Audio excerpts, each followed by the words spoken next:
有一樣嘢想問就係你呢個位咧，之前唔係玻璃嚟㗎嘛，係嘛？呢個位之前係點樣㗎？之前係冇嘢嘅，連玻璃都冇嘅，連閘都冇嘅，因為呢一個位置本身係一個車房，咁但係佢個高度咧限制咗，所以佢只能夠擺嗰啲輕自動車，即係 K 卡，全部都係枯葉嚟㗎咋，冇嘢㗎。咁呢度你就做咗個玻璃。呢埲牆咧？呢埲牆本身都有嘅。咁個窗口係我揾士巴拿加錘仔撬爛佢，等佢啲玻璃碎晒，跟住我執晒啲玻璃抌。所以都係自己撬開嘅。即係整翻個窗框。整翻個窗框喺度。呢個窗係即係叫人安嘅。叫人安嘅，係啦。使唔使100萬日圓啊？要唔要啊？要超過。定係唔止啊？唔止。100萬你講緊？係啊。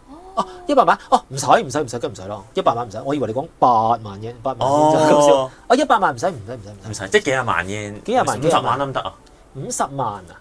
因為我嗰陣成個工程係叫佢做呢樣嘢，再加幫我安咗2部冷氣，新冷氣。咁所以就60幾。咁即係50萬、50零萬咁樣。係啊。咁聽落好似唔好貴。同埋再將本身呢個門口咧，都係同呢個窗一樣大小噶嘛，將佢破到成為一個門口咁嘅形狀，即係拆咗下面嗰橛。咁所以佢都真係做過啲功夫嘅。咁呢啲我自己做唔到，就唯有交俾專業去做啦。係咯。即係都係揾整玻璃嗰個整埋嘅。係。應該係咁講，係賣樓嗰個 agent 幫我揾人介紹過嚟做嘅。係啦，即係附近嗰啲公務店啦，可能話。冇錯，應該係同佢有聯繫嘅。咁樣整一個我讀5萬零。同埋點解我要求嘅係玻璃而唔係一埲牆？其實好簡單。喺香港咧，你去玩嗰啲手作嗰啲鋪頭咧，你其實好有信心。佢同你講，我喺工業大廈2A 嘅32樓，你都夠膽上去㗎嘛？係咪啊？即係話咧，你係完全香港人係唔會抗拒去一啲陌生兼且聽落好可疑咩葵芳邊度樓上山上面邊個工業大廈，你唔驚嘅，你係會照樣去嘅。但係對於日本人嚟講咧，好驚嘅。基本上你都唔好諗話佢係咪一個透明玻璃睇唔到裡面，係你見到個店員係男人，你都唔敢入嚟。係啦，所以我本身去學整食品模型嘅時候，我都有問過個老師意見。我話：喂，你開喺4樓咧，直情係住宅嘅4樓喎，完全接觸到唔到客戶嘅喎，咁你究竟點生存啊？佢話其實冇㗎，你咪就係出去做下市集啊，去嗰啲 culture school 度裏面教下班啊，咁你自然會積到一堆人咁樣咯。咁但係我個情況係因為我其實去過2檔地方咧學整食品模型嘅，另一檔咧嗰個係一個男人嚟嘅，嗰個人仲要上過電視嘅，即係參加嗰啲咩食品模型比賽，跟住攞個唔知第3名嗰啲咧，嗰啲人嚟嘅，即係以前嗰啲咩冠軍挑戰賽嗰啲咧，嗰啲人嚟嘅。咁因為佢係一個男人啊嘛，即係我本身其實已經學緊大致上去教呢啲嘢我都識㗎啦。咁但係我就想睇下其他人嘅經營方法，我所以就去咗佢嗰度學。然後我就睇到地鋪係有佢嘅好處喺度嘅，尤其是當你係一個男人去主理一個咁嘅場地嘅時候，所以我就話我一定要有個透明玻璃，我要確保裡面見到出面，出面見到裡面，就係確保大家都安全，即係好似揮手都開心啲，係咪先？有人行過係咯，同埋當你裡面有客嘅時候，佢哋就會走過嚟睇下，就等於你去食啲食肆，見到有人喺度搓緊個薄餅嘅時候，你都會有興趣去望兩眼啦，咁個感覺咯。係一個 PR 嚟咯，都係一個廣告嚟。冇錯，用自己嚟做個廣告，幾好。你哋都係咯，有諗過，有打算過。有呢個位都係咯，幾好。即係諗唔到係個車。就狹窄啦，因為其實調翻轉啦，你玩開嗰啲咁嘅手作班，你都見到其實越少班去教，其實你係越吸收到噶嘛。同埋我作為教嗰個傾偈，我都開心啲啦。你作為上堂嗰個都覺得受到尊重啫，係咪嚇？所以人少少係好嘅小班。你而家一個人對幾多？最多？嗱，呢度最多，如果你玩嗰啲基本 course 即係 trial course 呢啲咧，即係都話半個鐘可以做得完嘅話咧，最多可以坐4個。但係如果你係玩嗰啲複雜啲嘅，即係呢個都唔算太複雜啦。如果係嗰啲咩成塊 pizza 啊，各樣嘢嗰啲咧，呢啲咧？呢啲簡單嘢，呢個都未係 course，因為太簡單啦，都唔好意思寫為 course，呢啲太簡單，太簡單。呢啲咁啊？係啦，呢啲複雜啲啊，上面嗰種係啊，即係呢度上面嗰種係啦。係啦，天婦羅呢啲。呢個。咁如果你真係要做呢啲嘅，咁我帽又有限啦，咁所以1個起2個紙就最好。係啦，呢個真係天婦羅嚟嘅喎。齋望啊！咁點望都係啦。咁即係例如你如果以前對食品模型有認識嘅話，以前啲食品模型用咩材料做嘅？蠟咯，我見到。Yes，知喎。你睇咩知㗎？我睇嗰啲綜藝節目咧，佢唔知點樣都塊 carpet 咁樣，咁樣就。嗱，所以咧，我話下面嗰個唔係就係咩咧？因為下面嗰個就係蠟嚟嘅呢款。咁所以點解我兩個擺埋一齊咧？就係等你有得比對啊！見到個效果有咩分別？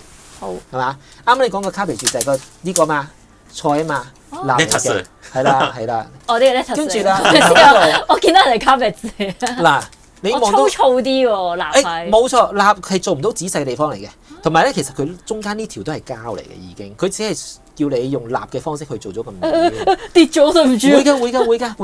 嗱，蠟嘅唔好處就係呢樣嘢啦，會易跌，同埋因為佢蠟啊嘛，蠟最怕係乜嘢？熱，仲有大力捽佢咯。唔襟，仲有哇咁得考有唔夠真，真係係啦，細緻度係爭啲嘅，但係呢個唔係 fatal error 嚟嘅，仲有一個 fatal error。你係咪驚細路會食啊？唔會嗱，另一個係咩咧？就係太陽曬啊！但係其實咧，食品模型咧，睇日本通常你喺邊度見到啊？門口櫥窗啊嘛。哦，吹開咗咯，對唔住。係啊，喂，佢真係會碎㗎。對唔住，我冇心。唔驚，OK，就係會易碎。熱，跟住會溶，跟住俾太陽曬會走色。咁所以而家嘅食品模型全部都用膠嚟做，呢啲全部都係膠嚟。咁當然方式會唔同啦。頭先你講話佢喺高處倒啲蠟落去啊，然後等佢有即係一個突出嚟嘅位，然後就呃。係啊。以前用呢個方法。嗰個手勢幾過癮嘅，睇人哋玩。所以我呢個都係我整嘅，我係特登去玩，就因為點都要試下，你點都要認知㗎嘛。即係佢本身出咗本書係有介紹嘅，本書我睇晒㗎啦，所以大致上你話食品模型嗰個歷史我係知嘅。咁但係睇書唔及你親身試啊嘛，係咪啊？所以就親自去試咗一次做呢個咯。然後我嗰日去玩嘅時候，佢話你要唔要挑戰下玩呢個椰菜鬥長？即係鏈最長嘅椰菜咁樣，咁我就挑戰咗，結果攞第3，所以佢就送多條青椒俾我，就自己整埋條青椒。好得意啊！好玩嘅。其實原來呢啲都有唔同嘅功夫喺度。因為我一路嘅概念就係大阪咧，喺個叫咩街啊？喺心齋橋附近、南坡附近嗰條街。嗰啲道具街係咪？係道具街，賣廚具嗰條街，其實都有整呢啲 sample 嘅體驗啊嘛。因為佢嗰度全部都係蠟咯。係啊，所以我嘅概念一路以嚟都係蠟咯。係。但係已經唔係蠟好耐咧。哦，原來係咁，好細緻。佢呢個位都幾好啊，又可以俾你揾到。睇屋嗰陣時，你已經係大概你已經係 image 咗，我呢度就係點樣擺㗎啦。即係你啱啱去即係當買咗嘅時候啊，都嗱諗還諗，你都要睇下實際上嗰啲家具係咪㗎嘛？即係例如佢見到呢張台咁，個長度係夠嘅，但係你見到佢係好窄嘅，因為我不能擺再闊，再闊咁可以坐幾多個係嘛？即係各樣嘢就係你想像嘅同實際運作嘅，你就真係要認真啲睇下究竟有冇。係咪配合到？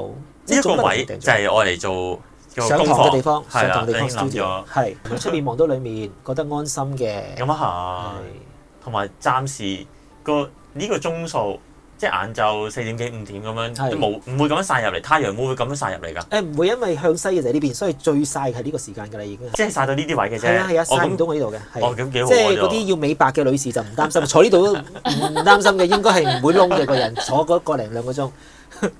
門口都係你自己整，我就覺得好得意，有2個門口。係，同埋尋日就即係消防嚟過，連嗰個消防嗰個標準都過咗啦，所以出邊連消防嗰個標誌都要貼埋喺度。係啦。我有個標誌㗎。係。好安全啊，所以呢個應該。你嗰個速度啊，好快啊！我嚟咗呢度咁耐，我就係發覺自己好似冇乜點做過嘢，就係成日同人講話喺同一間公司做咗12年咁樣。你喺度留學就係學年半咁樣，年半。跟住你已經係學緊嗰陣時，你已經係買樓。但係年半嗰陣都話啦，啱啱嚟到嘅時候第一個月，我只係諗住我要點樣盡快融入日本生活，因為淨係上堂聽到嘅日文一定唔係用嚟應付日常生活嘅日文，因為佢嗰度嗰啲大學嘅別科就係要令到你可以讀大學。升學或者去讀大學院，即係碩士課程，佢唔係諗住你喺度生活嗰啲日常用語啊嘛。咁所以你一定要喺學校以外嘅地方認識到日本嘅人，可以聽得明啊，講得到。咁所以嗰個第一個月已經決定咗，我要嚟呢度學車。雖然我喺香港有車牌14年，我要喺度學整和果子，因為如果我有啲咩事情，我可能喺度唔會長期逗留嘅，我都一定個感覺上我自己有啲嘢係自己先有嘅嘢帶得走，就係嗰個技術。學翻門手藝。和果子肯定係嚟日本學啦，唔通去泰國學咩？咁即係嗰種感覺咧，係嘛？咁我會喺當地學當地嘅嘢好正常啊。至於食品模型學呢個咧，純粹係因為突然間。即係好中意睇 Google Map 噶嘛，附近有啲乜嘢係有人評價過啊、好評啊，咁啊突然間發覺喺宿舍附近20分鐘有個教室係教整食品模型嘅，然後突然間諗都好啊，反正我以前都係做美術老師嘛，咁呢啲都係美術一部分啦，係咪先？即係我咁諗啦，應該容易上手嘅，不如我都試下啦。其實因為我真係好中意去學啲唔同嘅手藝嘅，喺香港嘅時候臨走之前嗰2年都去學下咩韓式蠟燭啊、韓式手工皂啊、韓式石膏啊、木工啊，即係各樣呢啲當時出名話有證書嗰啲我都有去玩過下，即係連咩香薰啊、整線香嗰啲我有試過。我想問呢度嗰啲香味係咪你自己整㗎？嗱唔係嘅，嗱但係咧香味咧嘅調配咧，即係例如你買咗幾支香薰油翻嚟，邊隻夾得邊隻，其實有個基本概念你會知㗎嘛。即係例如嗰啲係比較 fruity 啲嘅味，其實基本上係你唔使睇佢嗰個調配，你自己都覺得呢幾樣係夾嘅，係嘛？即係你好簡單，你榴蓮你唔會夾隻牛丸味落去嘅啫，係嘛？咁但係如果你話啦，橙同檸檬同菠蘿，你覺得夾唔夾啊？都夾嘅。咁你咪試下加落去聞下 mix 到起個味。得唔得咯？即係其實佢教嗰啲，如果你唔係好正式英國啊咩4層考嗰啲香薰課程嘅話，呢啲基本嘅你係會喺嗰啲簡單課程裏面學到咯。雖然佢都要你2日時間上堂，係啊，好玩嘅不過。好犀利喎！學咁多樣嘢，即係雖然咁多樣嘢冇理由樣樣都係鑽研啦。咁你咁多樣嘢，你都有個認知嘅話，咁你個發揮就會好好多啦。唔止嘅，因為所有手藝嘢咧都係共通。手藝係共通，你嘅手巧係共通，即係話如果我平時唔去捧開餐啊，唔去倒開水，你一拎起個水煲你就會倒瀉水。但係如果你做開呢啲嘢嘅，例如以前上韓式蠟燭咧，有講過一種咧係倒嚿蠟，然後要不斷擰個帽咧做星球蠟燭，就要佢有個流動嘅感覺。呢種技能其實我真係做食品模型嘅時候，要做薄嘅嘢嘅時候，我都一樣會用到呢個技能㗎嘛，係咯，或者調色對嗰樣嘢嘅顏色嗰個敏感程度。或者我觀察嘅能力，我如果唔係做得多呢啲手藝嘢，我係唔會練到出嚟噶嘛。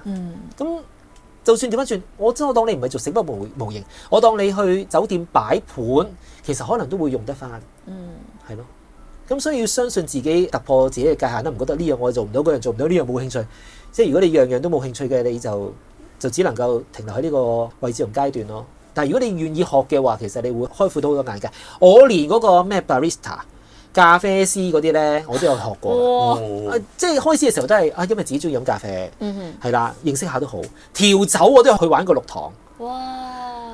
調酒即係同 bartender 嗰啲，即係香港有得學㗎嘛？調酒即係 cocktail，係 cocktail，明白，係嗰啲都有去玩過，咁咪全部去玩下咯。咁所以我頭先話倒杯飲品出嚟咁2浸式，咁都係因為。見過咁你嗰個顏色敏感度鍛鍊過，咁你咪會做到咯。好勁啊！所以好玩㗎，總之你自己覺得嗰樣好玩先。我覺得 Derek 講名言添啊。同埋咩唔好玩嘅嘢就唔好花時間落去啦。但係好唔好玩都總要你踏出一步，行咗一步，試咗一次先㗎，係咪？呢個好勁啊，好犀利！名言，我都覺得好玩好重要。好玩好重要。好玩好重要。即係如果你話細路仔小學1、2年班嘅，佢你要佢學下其他唔同嘅嘢嘅，發現即係發展下唔同興趣嘅，但係前提你都俾佢知道原來呢個世界有咁多種興趣先啦。即係話調翻轉，我要你學琴啊，學琴考到演奏級啊，但係原來佢五音不全又唔識睇豆視嘅，亦對音樂冇興趣嘅，你俾啲錢落去都冇用。反而調翻轉，佢上咗半年話，我發覺我唔掂啊，可唔可以轉下一個啊？俾佢轉。更好，即係大家都唔會難受，係咪啊？我俾錢唔難受，你學亦都唔好難受，咁咪就互相連累。調翻轉你乜嘢都學唔成嘅，我當你去面試同人講，其實係6年裏面咧，我已經轉咗12款嘅興趣班㗎啦。咁你都識得同人講，你點解每樣興趣班都持續唔到啊？呢個都係經驗啊，係咪？人咧證書都重要，不過經驗更重要。都係。聽你講學嗰啲班咧，即係以手藝為主，即係譬如另外，即係你都係中意呢樣嘢㗎啦，即係可能點樣講？可能叫你學樂器嘅話，或者你冇，我就死㗎啦！太鼓之大人都打唔掂啊！太鼓之大人都搞唔掂，跟住啦，係咯，即係可能學叫你學咩電工咁樣，咪電死先啦，都唔好諗住其他嘢啊！呢個係啦，係咯，聽你講，學咁多嘢，好似好勁咁樣。咁當然呢個係勁咧，即係要係行出呢一步先啦。有陣時我自己睇網上面睇，原來咁樣學，跟住開個 YouTube 10零分鐘就以為自己學咗咁樣啦。咁當然自己喐手同睇係爭好遠啦。咁但係你學好多嘢裏邊，咁其實都係圍繞一個主題嘅，即係同手工都係有啲關係嘅，主要都係。係。香薰同手工有冇特別關係？又即係呢個就唔係好知啦。佢有美感㗎，即係嗰啲嘢咧，你擰條香咧粗定幼咧，你真係〜粗幼都唔識分，你即係揾嘢度咩？跟住嗰個形狀點樣出到嚟？你都真係有美感，絕對有。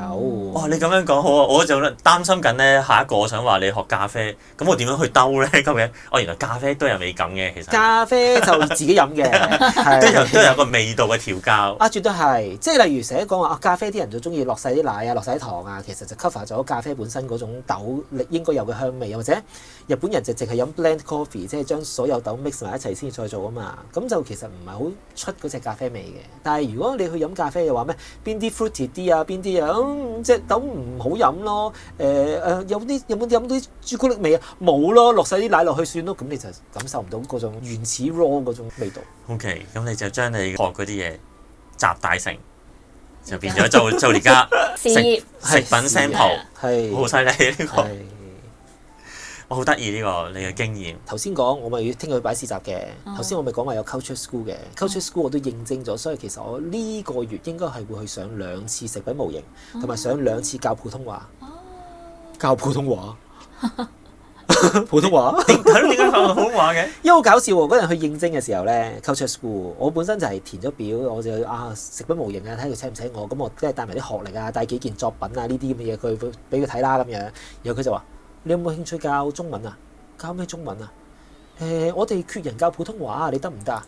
我話我喺香港小學我都有教中文嘅。然後佢話：咁你教唔教？好啦，我試下啦。咁我去咯。但係都係你一個挑戰嚟嘅。都係嘅，嗱，即係你當係試下，或者係當玩下我快咁嘛。係啦，乜都試下。咁會唔會係你幫咗佢？即係我當啦，你幫咗佢講呢個普通話咁樣。咁會唔會？第時可能佢有啲空缺嘅，即係有啲堂係可以塞啲新嘢落去嘅，你會有機會咧？咁又唔同喎，因為 culture school 個感覺就似工聯會嗰啲課程，即係總之係乜都有，你玩命理啊、算命嗰啲都會開嘅，係啦，所以純粹係有咩導師去，佢就開咩堂，就唔似你講到好似嗰啲school咁樣咧，唔係嗰啲嚟嘅。咦？咁可能你教咗幾次，佢又覺得你 OK 嘅話，咦？咁你有冇興趣整下？你本身想整嗰啲咩教下人食品 sample 咁樣，你會唔會覺得佢會？第時會咁問你啊？我覺得會嘅，同埋都係啦，擴闊下圈子啊！成日話你不能完全融入呢度㗎啦，冇可能，因為大家開始起點都唔同。但係你一定要嘗試走入呢個社會嘛，走入呢個地方啊嘛，咁所以咪做咯。佢俾機會我咪做咯。調翻轉就係啦，人哋俾機會你嘅時候，你係咪 say no 啊？係咪？冇理由㗎嘛。哇！我會縮㗎，即係我縮嘅原因咧就係我因為想做 A 嘅。你就叫我做 B， 咁我做咗 B 嘅話，咁我做 A 嘅時間又可能少啲咧。咁所以我就會放棄 B 呢樣嘢。咁就可能咧 A 就算冇乜進展嗰陣時喺度熬啦。咁其實未必㗎，可能做另外一樣嘢。咁其實可能有啲新嘅際遇都未定㗎。絕對係，而家都係咁樣諗嘅啫。所以係乜嘢都試下啦。咁啊嚇！呢個方法都唔錯。尤其是當自己嗰陣已經決定走出呢個 comfort zone，你點都要試其他嘢㗎啦。再加埋都話咁嘅年紀，你仲唔趁呢個？你仲可以接受到新事物啊，或者各樣嘢嘅時候，你唔試咁幾時試？所以有時啲人問啲問題好奇怪我不如60歲先過嚟日本退休啦，好唔好啊？咁我就問你啦，點解你覺得你60歲退休你會融入到呢個生活啊？到時先算啦。咁如果我問你啦，你而家你呢個年紀，你融唔融入到呢個生活咧？咁啊應該唔得喎。咁既然係咁，咁點解你覺得60歲你覺得生活，你覺得退休係得呢件事？即係你嗰個詳細思考，你好明顯係缺乏啦，唔理智、唔理性啊，或者係只係亂噏，求其拗水脆。咁但係有啲做人要合理咯。即係如果有啲嘢你想做嘅，一定唔會係60歲之後先會起動咯。即係唔需要等到60歲之後啦。係。同埋點解你會覺得60歲嘅體能啦、智能啦、各樣嘢係適合喺60歲開始先？而嗰樣係一個新項目，我真係唔明啦。即係如果你話你早5年退休55嘅，我都仲相信你得。喂，60歲點解人哋會定60歲退休係一定有原因啦。即係可能係普遍拉開條 curve， 你都覺得呢個係某啲程度上面嘅中位數嘅極限啊，所以大家60歲好停啦，係咪？即係會係咁個感覺。都係。哇，咁啊！聽你咁樣講，又好似個身有啲能量喎。係咩？即係想做啲新嘢啦嘛？係咯，咁你係咯，聽日擺檔咁，希望你聽日擺檔咁，希望你成功啦，當然希望你順利先。希望唔好落雪，唔該天晴。好，今日咁嘅天晴係。咁你擺檔咁係喺叫咩啊？嗰個地方叫？嗰個係平安神宮門口嘅江崎公園，嗰度有個叫平安樂市，咁就係每個月有一次嘅手作市集。咁所以我就會喺嗰度擺體驗課程。咁啊，因為我呢度係唔賣嘢嘅，唔賣實物嘅，係啦，就需要體驗。你嚟到日本做自己嗰件手作拎翻去，我唔理你係自用啊定送人都好，嗰個意義係在於喺你嗰度，係即係你要買呢啲好容易，都話你去機場最後臨上機之前都會買到嘅類似嘅嘢，但係嗰樣嘢唔係你做嘅，買嚟有咩意義啊？我貼粒壽司嘅磁石喺個雪櫃度，我會開心啲？未必。雖然外國人好中意試磁石呢樣嘢啦。咁但係我呢度就係啦 ，Make in Japan, Make by you。你嚟到日本係由你自己做，嗰樣先係真正屬於你。係有個意義，有個回憶啊！即係嗰陣時我係嚟過日本，我係自己親手同屋企人或者同啲 friend 係一齊嚟呢度玩過嘅，咁都係一個回憶啊！即係除咗一件實物之外，同埋做咗咩？玩完之後送俾人就更好，係咩咧？係啦，我哋自己又唔要嘅，但係我就玩咗個過程啦，個過程都係其中一個收費嚟㗎嘛，係咪先？即係其他人嚟日本旅行，即係而家會比較多，唔係玩爆買，係講享用服務嘛。呢個都是一個服務啊，等於你剪完頭髮，我唔會帶埋啲頭髮碎走嘅啫。係咯，好正你比喻。唔好意思係。希望你聽日擺檔，希望你順利成功。多謝你，多謝你邀請我嚟呢度。多謝。你教咗好多嘢。多謝。多謝晒。